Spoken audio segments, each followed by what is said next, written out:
Your mind has to seek discomfort. It has to seek these difficult tasks. You have to enjoy it.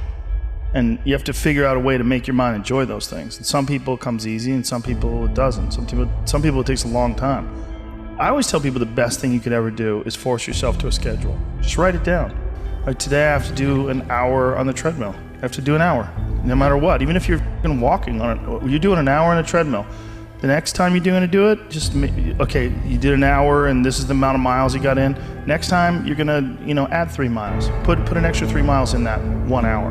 And just keep doing things like that. Write down, today I'm going to do 100 push-ups, and I'm going to do 100 sit-ups, and I'm going to do 100 chin-ups. That's today. And then force yourself. Force yourself to adhere to a schedule.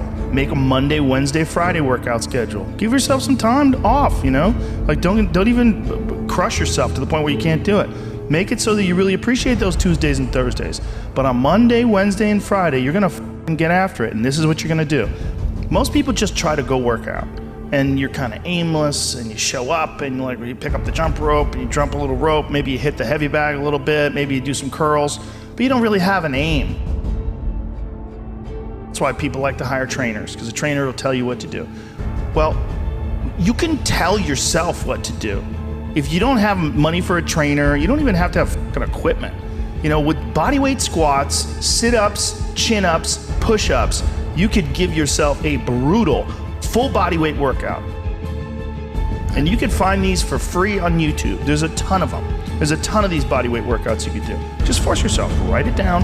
Monday, Wednesday, and Friday, I'm going to do 100 push-ups. I'm going to do 100 chin-ups. I'm going to do 100 sit-ups. Even if it takes me all fucking day. Even if I have to do 10 and 10 and 10 and keep going all day, just that's what you do. Do 10 push-ups, take a break for 20 minutes, do another 10. But get those 100 in. I don't believe in half-assing things. This life is short, If you get into something, get into it. And if you're not into it, don't be into it. And I think that insanity and greatness are next-door neighbors, and they borrow each other's sugar.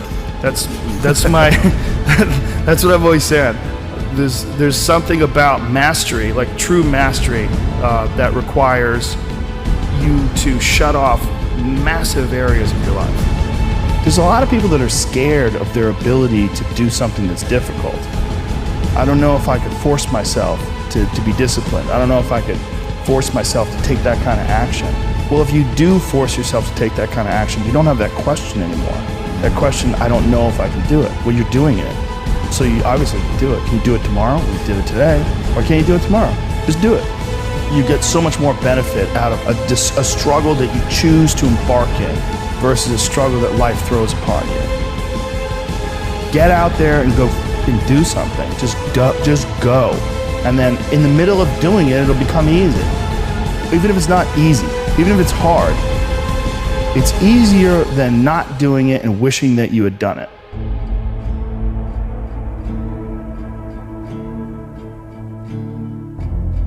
Oftentimes people confuse discipline with focus. And this is why that's important. There are things that some people can excel at because they're focused on them and because they're drawn to it and they have an incredible passion for it. Versus, like, you tell a guy, like, hey, you're going to study to be an electrical engineer. And it's like, I don't want to be a fucking electrical engineer. Well, you got to have discipline.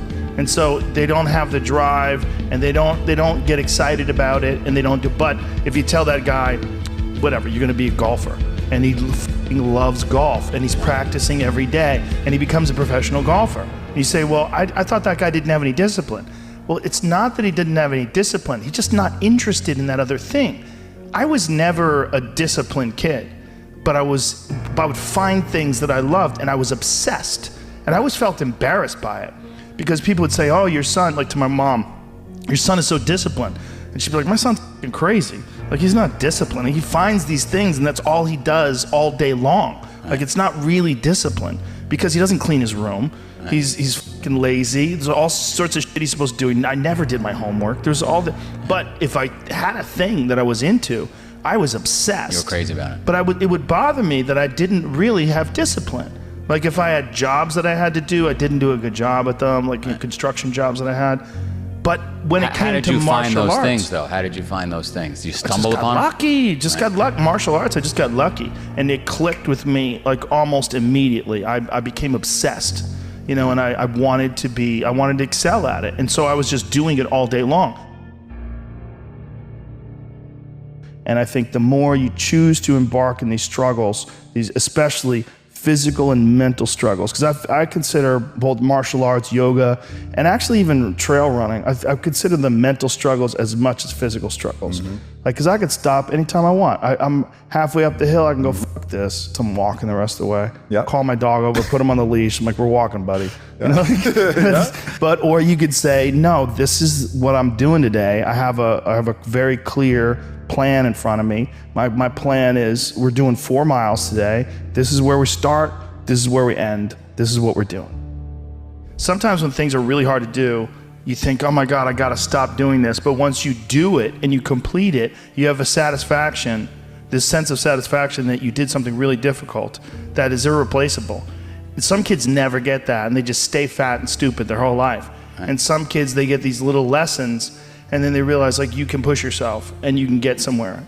Some kids get real lucky and they get involved in sports or martial arts early, and one of the best benefits of sports is you realize that through hard work you get improvement, through improvement you get success, through success you get that big dopamine rush, you get that good confidence, feeling, right? You get confidence, yeah. You get this knowledge. You get the girl. Yeah, you get, sometimes, I didn't, but you get this knowledge that you can do something that's difficult and you can overcome, even though it feels like you can't. You're gonna have days where you suck, but those days are so motivational. I mean, that's the bright side of tragedy. So when you come through it, you really will have an appreciation for the moments without tragedy. You don't really feel it unless unless life burns you. You don't really feel it. It's one of the things that I tell people all the time, because a lot of people have a hard time defining themselves. They define themselves by failure because they failed. But I'm like, you're not your failures, you're you. Okay, your life is a series of lessons you've learned. Now, if you just dwell on the failures, like that's not healthy. It's not smart and it's not empowering. What you got to do is look at those failures and go, well, now you know what not to do. But you're not that. You're you. You could have done the stupidest shit ever, but it's not you. That's not you. You're a different thing. You're the being that's experiencing all these failures. And if you know that they're fuck ups, then you've learned, okay? If you repeat them over and over again, well, then I can't talk to you. Yeah. If you keep going back and doing the same stupid shit over and over again, well, you got a deeper issue. I don't know what it is, but I don't have the time. Building up that ability to endure things, that's also a very important mechanism that you could apply to everyday life. Like that, the mechanism of understanding how to endure. Like Jocko Willink's perfect example. He has that thing on his, if you go to his Instagram page, almost every other photo is a watch. And it's a watch that says 4:30 in the morning, because that's when he gets up and he works out. And he earns the sunset. And he does that, he's so disciplined, and he's got this saying that's a great saying, discipline equals freedom. And it's true, because he's able to force himself to do that every single time. There's no excuses, there's no breaks, there's no days off. It doesn't happen. So because of that, you're not scared. You know that you can keep doing it. You know that you can continue to perform. Because a lot of people are just running from discomfort. They're running from it. They're just avoiding it. It's so easy to. And if you get distracted for a second, you're like, let me check my phone. You just start going through your phone and looking at bullshit, and you're just distracting yourself from the tiniest frustration of boredom. Just a little, we don't get bored anymore. Or if we get bored for these tiny amounts of time, then you get distracted. So your distraction is eliminating your boredom. But the problem with that is there's certain thoughts that only come to you when you're thinking, when you don't have any input coming in. When we're constantly looking at our phones, the only input you're getting is input from other people. And sometimes that's good. Sometimes you get good stuff out of that, but it's like a diet of only fruit.